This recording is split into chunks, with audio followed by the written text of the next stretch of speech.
আমরা সবাই সুখী হতে চাই। সামান্য একটু সুখের আশায় আমরা কি না করি। আমরা ভাই ভাইয়ের মধ্যে দ্বন্দ্ব করি, পাড়া প্রতিবেশী আত্মীয় স্বজন, আমরা যাতে করে একটু সুখী হতে পারি।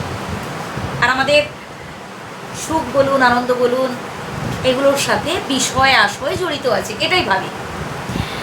আসলে একটা কথা আমরা ভুলে যাই যে এসব কিছু আমরা আনিনি সাথে করে, আর এসব কিছু সাথে করে নিয়েও যাব না।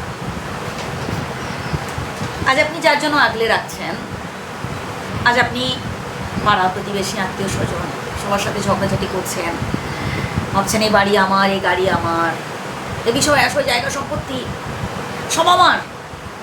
আরে ভাই, একটা সময় দেখবেন সব কিছু ছেড়েই চলে যেতে হবে।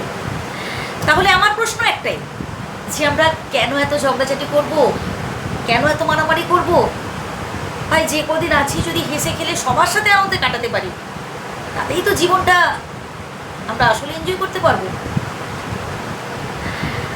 আর মানুষের চাওয়া পাওয়া শেষ থাকে না,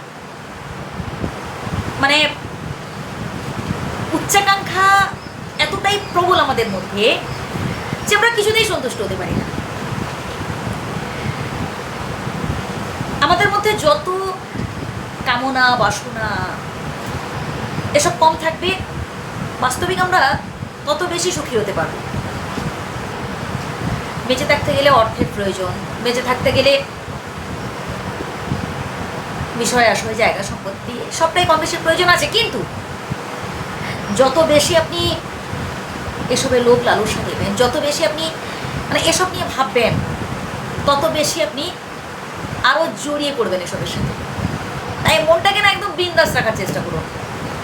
মাঝে মধ্যে একটু সময় সুযোগ পেলে কাছাকাছি কোনো রেল স্টেশন বা বাস স্ট্যান্ড থেকে ঘুরে আসুন, দেখবেন মন ভালো থাকবে। আর মন ভালো থাকলে দেখবেন শরীর ভালো থাকে, আর মন শরীর ভালো থাকলে সব কিছুই ভালো লাগবে। বিধাতার কৃপায় আপনি যতটুকু পেয়েছেন তাতেই বিন্দাস থাকুন না ভাই। আপনার যতটুকু আছে সেটাই অনেক। এমন অনেক মানুষ রয়েছেন যার হাত নেই, যার পা নেই, অপরের উপর নির্ভর করে থাকতে হয়। ভাবুন না তাদের কথা, বরং বিধাতার কাছে প্রার্থনা করুন বাকিটার জীবনও যেন আপনি নিজে কর্ম করে খেতে পারেন। আপনার যা আছে ভাই, সেটাই আপনার অহংকার, সেটাই আপনার গর্ব। কে কতটুকু লাভ করলো, কে আপনার থেকে বেশি এগিয়ে গেল, ভাই এসব নিয়ে হিংসে করবেন না, তাহলে মন থেকে কোনোদিনও শান্তি পাবেন না। মানসিক শান্তির অভাব সব থেকে বড় অভাব।